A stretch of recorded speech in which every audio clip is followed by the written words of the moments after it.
পেও না, লিখেছে সুকুমার রায়।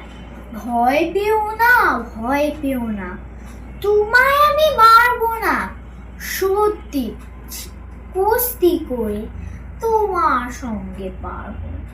মনটা আমার বড্ড নরম, হাড়ে আমার রাখতে নেই, তোমায় আমি চিবিয়ে খাবো, এমন আমার সাধ্যি নেই।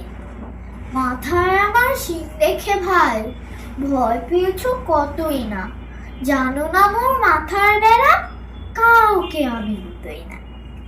এসো এসো গর্তে এসো, বাস করে যাও চারটি দিন, আদর করে শিখে তুলে রাখবো তোমার রাত্রি দিন। হাতে আমার মুগুর আছে, তাই কি হেথায় থাকবে না? মুগুর আমার হাল কেমন, মারলে তোমায় লাগবে না। অভয় দিচ্ছি শুনছো না যে, ধরবো নাকি ঠ্যাং দুটা, বসলে তোমার মুন্ডু চেপে, বুঝবে তখন কাণ্ডটা। আমি আছি, গিন্নি আছেন, আছেন আমার 9 ছেলে, সবাই মিলে কামড়ে দেব, মিথ্যে এমন ভয় পেলে। ধন্যবাদ।